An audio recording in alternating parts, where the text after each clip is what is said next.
Halo sobat anime, waduh sorry nih telat upload. Maklum ya kan, lagi liburan, waduh.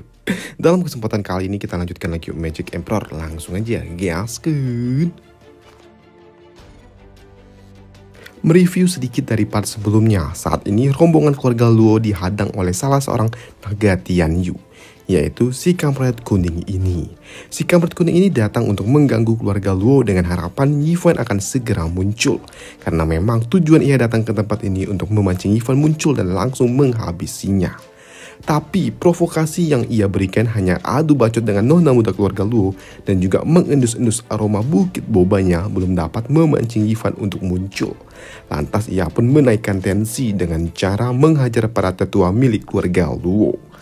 Melihat pergerakan dari si kampret kuning ini yang sangat cepat dan mustahil untuk dapat dihadapi, membuat Yunhai pun sedikit frustasi. Ia pun tahu kalau mereka tidak akan cukup kuat untuk menghadapinya. Melihat keluarga Luo yang terdiam di hadapannya, membuat si kampret kuning ini pun kembali berulah. Ia mengatakan apakah bocah kampret yang dirumorkan itu sudah benar-benar tewas? Dan jika memang hal itu benar adanya, kenapa Yifan tidak muncul saat ini juga ketika orang-orang keluarga Luo dalam bahaya? Karena Yifan juga tidak muncul berarti rumor kalau Yifan telah tewas benar adanya. Melihat si kampret kuning ini yang terus-terusan meremehkan Yifan membuat nona muda keluarga Luo geram. Ia berujar jika saja Yifan ada di tempat ini, ia yakin kalau si kampret kuning ini tidak akan berani banyak bacot seperti ini. Mendengar provokasi seperti itu membuat si kampret kuning ini pun tidak terima. Ia mengatakan sepertinya keluarga Luo ini memang sangat mengandalkan bocah iblis itu. Tapi faktanya bocah itu tidak muncul saat ini. Dengan satu gerakan instan tiba-tiba saja si kampret kuning ini telah ada di depan muka dari nona muda ini. Dan hal itu sangat-sangat mengejutkan. Bukan cuma nona muda saja yang terkejut, tapi Laopang dan juga Pak Tua Botak ini sangat terkejut. Ia tahu kalau bocah kuning ini sepertinya berada di ranah Tianshuan, tapi kecepatan yang baru saja ia tunjukkan itu bukanlah kecepatan yang dimiliki oleh para master yang ada di ranah Tianshuan. Dan hal yang tak dapat diterima kali ini, si kampret kuning itu pun kini menggenggam dari rahang nona muda keluarga Luo, sembari mengancam dan juga mendeklarasikan kalau keluarga Luo saat ini harus tunduk di bawah kendalinya untuk selama-lamanya. Melihat kakak perempuannya diperlakukan tidak pantas seperti itu, membuat Yunhai pun tidak terima. Dengan satu gerakan cepat, Yunhai pun mencoba untuk menghajar si kampret kuning itu dengan menggunakan kakinya. Begitu juga dengan Laopang, ia tidak terima nona mudanya diperlakukan seperti ini. Tapi tiba-tiba saja, BAM! Ada suatu serangan yang sangat cepat mendarat di leher Yunhai, yang juga sekaligus menerbangkan Laopang. Bukan cuma mendapatkan tendangan maut, di sini Yunhai juga dipijak-pijak hingga Yunhai menggerang kesakitan. Melihat adik kesakitan di depan matanya sebagai kakak perempuan, tentu saja hal itu sangat menyakitkan hatinya. Hal itu juga membuat nona muda keluarga Luo mencoba untuk menghentikan tindakan si kampret kuning itu. Tapi di sini tangan nona muda langsung dicomot oleh si kampret itu dan ia kembali bertanya, bagaimana keputusan dari nona muda keluarga itu? Apakah keluarga Luo masih mau menolak untuk tunduk di bawah kendalinya? Mendapatkan pertanyaan seperti itu, nona muda pun langsung hanya terdiam saja. Dan hal itu sangat menjengkelkan bagi si kuning ini. Yang hal itu pun juga membuat si kampret kuning ini kembali memijak Yunhai lebih kuat lagi. Tapi di sini Yunhai pun langsung menutup mulutnya. Ia tahu kalau dirinya tidak boleh berteriak, karena hal itu akan membuat kakak perempuannya semakin terancam. Selain hal itu, teriakan kesakitan yang dilepaskan oleh Yunhai hanya akan membuat kehormatan dari keluarga Luo terhapuskan. Melihat Yunhai sepertinya dapat menahan rasa sakit itu, membuat si kampret kuning ini pun tidak senang. Ia kembali memijak Yunhai dengan tekanan yang lebih kuat lagi. Dan hal itu pun terlihat dari ekspresi Yunhai yang semakin merintih kesakitan. Melihat Yunhai yang sepertinya semakin menderita, membuat nona muda keluarga Luo pun terkejut. Ia tahu kalau saat ini adiknya sedang dalam menahan rasa sakit yang sangat luar biasa. Tapi lagi-lagi dan lagi-lagi si kampret kuning ini pun langsung mencomot nona muda itu dan kembali bertanya, apakah keluarga Luo masih tidak mau tunduk di bawah kendalinya? Dengan terbata-bata, nona muda pun mengatakan, kau adalah sampah dan tidak layak untuk menjadi tuan muda bagi keluarga Luo dan juga Yifan. Mendapatkan penghinaan seperti itu membuat si kampret kuning ini pun murka dan ia akan memberikan suatu pelajaran yang sangat keras untuk keluarga Luo. Tapi sebelum si kampret itu menghajar nona muda keluarga Luo, tiba-tiba saja ada serangan yang datang dengan sangat cepat. Melihat ada serangan yang datang ke arahnya dan serangan itu tidak main-main, membuat si kampret kuning ini pun langsung melompat menghindar. Karena serangan itu ternyata dilepaskan oleh seseorang yang datang dengan sangat-sangat cepat. Dan orang itu adalah Cucu. Cucu pun mengatakan kalau orang-orang dari Menara Huan Yu tidak akan pernah tahan melihat para sampah menyakiti wanita. Melihat Chu Qingfeng datang di dekat dirinya, membuat nona muda keluarga Luo pun sedikit minder. Ia tidak menduga kalau ternyata ada seorang gadis cantik di dunia ini di hadapannya. Dan dari belakang nona muda keluarga Luo ternyata ada juga yang menyapanya dan mengatakan, "Yunxiang, apakah kau baik-baik saja? Lama tidak bertemu." Dan ternyata yang menyapa nona muda adalah si gadis blond ini. Sedangkan para gadis-gadis saling menyapa satu sama lain, di hadapan mereka Chu Qingfeng masih bersih tegang dengan gelut dengan si kampret kuning ini. Dengan tatapan tajam dan aura membunuh yang sangat kuat, Cucu pun membuat si kampret kuning ini pun terdiam. Ia juga mengatakan kalau mereka saat ini tidak berada di kota Huan Yu. Kenapa Cucu ikut campur dalam urusan kali ini? Dengan dingin, Cucu pun mengatakan kalau ia sudah terbiasa untuk ikut campur. Melihat Cucu berada di pihak keluarga Luo yang ingin melindunginya, hal itu tentu saja membuat si kampret kuning ini tidak memiliki pilihan lain dan ia akan menghajar Cucu. Melihat si kampret kuning ini mencoba untuk mendekatinya dengan tatapan tajam yang diberikan oleh Cucu, tiba-tiba saja udara menjadi sedingin es. Hal itu juga membuat pergerakan si kampret kuning ini pun tertahan, karena ternyata saat ini kaki si kampret kuning itu sudah membeku. Dan si kampret kuning ini pun baru menyadari kalau ini adalah teknik domain es milik Cucu ketika es itu sudah menjalar hingga ke wajahnya. Lantas dengan sangat cepat si kampret kuning itu pun langsung mundur dan ia tahu kalau ia mendekati Cucu lebih dekat lagi maka ia akan mati membeku. Si kampret kuning ini pun sangat terkejut dengan perkembangan Cucu yang sangat mengerikan seperti ini. Karena setahunya Chu Qingfeng sudah berkehilangan waktu selama 10 tahun untuk melakukan kultivasi. Dan kenapa Cucu dapat mengejar dirinya bahkan melebihi perkembangan dari 6 naga lainnya. Dengan aura putri esnya, Cucu pun berujar, "Sepertinya kau sudah tahu kesenjangan di antara kita, maka segeralah menyingkir dari hadapanku." Si kampret kuning ini pun tahu kalau kekuatan Cucu saat ini berada di atas kekuatan miliknya. Tapi ia pun tetap diam dan tetap kalem. Bahkan si kampret kuning ini pun memberikan suatu peringatan kepada Cucu. Bagaimana Cucu akan menghadapi serangan mereka. Karena ternyata saat ini dari belakang Cucu tiba-tiba saja ada serangan lainnya yang mengarah dengan sangat cepat. Dan serangan yang dilepaskan oleh salah seorang naga jahat lainnya pun berhasil dapat ditahan oleh Cucu. Dengan benturan energi yang tersisa di tangannya, Cucu pun tahu kalau serangan ini ternyata diserang oleh seorang naga jahat beracun, yaitu Yan Bai Gui, yang berasal dari istana Raja Obat. Dengan datangnya si kampret hijau ini, membuat si kampret kuning ini pun kembali dapat bersikap songong.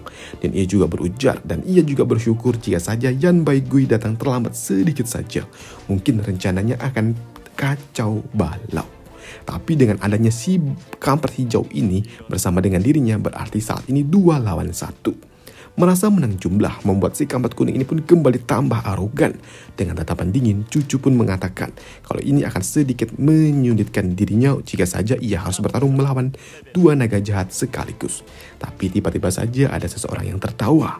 Orang itu pun datang sembari tertawa dan mengatakan, apakah para kampret-kampret itu tidak malu bertarung 2 lawan 1?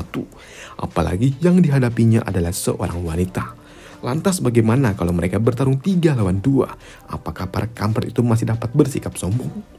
Ning yang baru saja datang bersama 2 orang naga Tianyu, ia langsung menyapa nona muda keluarga Luo dengan mengatakan, apakah nona muda baik-baik saja? Melihat ada gadis imut di hadapannya, membuat Yun Sang pun sedikit terkejut.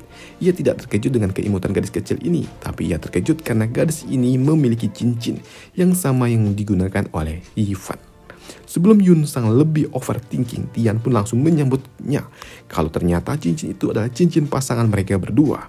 Tapi ternyata hal itu pun langsung dibantah oleh Ning. Waduh, kasihan juga Tian. Ning pun mengatakan kalau cincin itu bukanlah cincin pasangan, tapi benar kalau memang cincin ini adalah cincin pemberian dari Yifan. Tapi mereka juga tidak memiliki hubungan apapun. Mendengar Yifan memberikan cincin kepada seorang wanita, membuat Yun Sang pun sedikit kesal di hatinya. Ya, walaupun wajahnya tersenyum, tapi di dalam hatinya, ia sangat kesal. Bagaimana bisa Yifan memberikan hadiah cincin kepada seorang wanita? Bahkan Yifan saja tidak pernah memberikan cincin itu kepada dirinya. Mendengar kalau Yifan telah memberikan cincin kepada seorang wanita membuat udara di sekitar mereka menjadi sangat dingin. Dan ternyata udara dingin itu berasal dari kisah seseorang yang tidak dapat dikontrol. Paham ya kan maksudnya kapan? Ya, jujur saat ini ia sangat cemburu buta. Ia cemburu kepada Ning yang telah mendapatkan cincin dari Yifan yang membuat dirinya tidak dapat mengendalikan auranya lagi. Sedangkan saat ini di tempat yang sama, para Bang Jago ini pun kembali beradu argumen. Bocah dari Pavilion Qianlong pun ingin segera bertarung dengan para naga jahat itu dengan mengatakan di antara kalian berdua siapa yang ingin bertarung denganku. Tapi di sini Tian Xiang, si bocah maniak bela diri ini, ia mengatakan kalau bocah dari Qianlong tidak perlu turun tangan karena mereka berdua akan dihajar oleh dirinya seorang diri.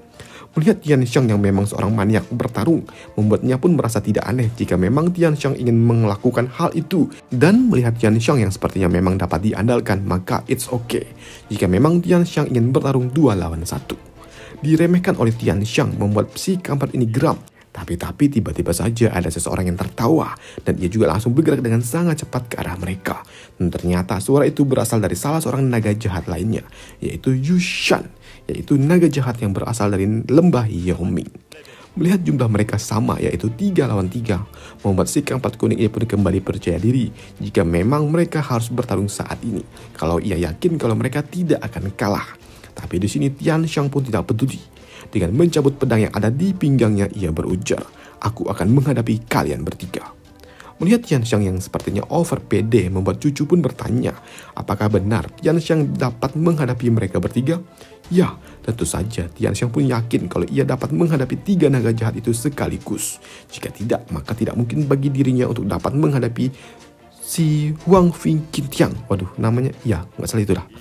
Tapi di sini bocah dari Pavilion Qianlong ia pun tidak peduli jika Tian Xiang ingin bertarung dengan mereka ataupun siapapun. Tapi khusus untuk dari bocah dari lembah Yaoming, ia yang akan menghadapinya. Karena sudah bertahun-tahun lembah Yaoming dan juga Pavilion Qianlong selalu bersiteru. Dan hal itu pun tidak dapat diselesaikan oleh orang lain. Dan hal juga senada diberikan oleh naga jahat dari lembah Yaoming. Tapi tiba-tiba saja, bam! Muncullah 4 jenderal duku. Mereka datang ke tempat ini meminta para tuan muda dan juga nona muda dari Bangsawan Agung untuk tidak bertarung di tempat ini. Karena Marshal Du telah memberikan suatu perintah kepada siapapun untuk tidak bertarung di kota naga tanpa seizin Marshal. Tapi salah seorang jenderal dugu pun menyadari kalau ada sesuatu yang aneh di tempat ini. Ia mendapatkan Yun Hai yang merupakan adik angkatnya terluka sangat parah di kakinya. Dan nona muda pun mengatakan kalau Yun Hai terluka sangat parah akibat dari salah seorang kampret kuning yang berasal dari hutan Harpi. Mendengar adiknya dihajar hingga kakinya patah, membuat bocah rambut api ini pun geram dan ingin membalaskan dendam itu. Tapi ia langsung dihentikan oleh si rambut kuning dengan mengatakan kalau masalah di tempat ini telah selesai. Bocah kuning ini juga mengatakan dan meminta mereka semua yang ada di tempat ini untuk segera bubar. Jika tidak, maka Marshal Du lah yang akan menyelesaikannya. Dan jika Marshal Du telah turun tangan, maka masalah ini tidak akan mudah untuk diselesaikan. Si rambut kuning ini sebenarnya ingin sekali membalaskan dendam tentang apa yang telah dilakukan mereka kepada adik angkatnya. Tapi ia juga tahu kalau dirinya sebagai seorang jenderal militer tidak dapat melanggar hukum kerajaan untuk bertarung di kota naga. Dan Yun Hai pun sebagai anggota militer, ia pun tahu kalau kakak angkatnya harus mematuhi hukum militer. Si rambut kuning ini juga sangat kesal. Ia sangat kesal karena ia merasa sebagai kakak telah gagal untuk melindungi adiknya. Tensi yang awalnya sudah mulai tenang, kini tiba-tiba kembali memanas ketika ada seseorang yang berbicara dengan mengatakan apakah tugas yang ia berikan ini belum selesai. Nah, hal itu pun sangat mengejutkan semua pihak. Siapakah orang yang berani memerintahkan untuk membuat suatu keributan di kota naga? Dan ternyata hal itu diperintahkan langsung oleh pangeran pertama dari gerbang kaisar. Ia juga berujar karena Yifan tidak ada di tempat ini, maka segera hancurkan dan juga bunuh semua orang-orang dari keluarga Luo. Waduh. Dan selesailah alur cerita dari Magic Emperor kali ini dan sampai jumpa di video selanjutnya. Susah juga Abang Jack itu mau rekam kan, banyak suara. Dan sampai jumpa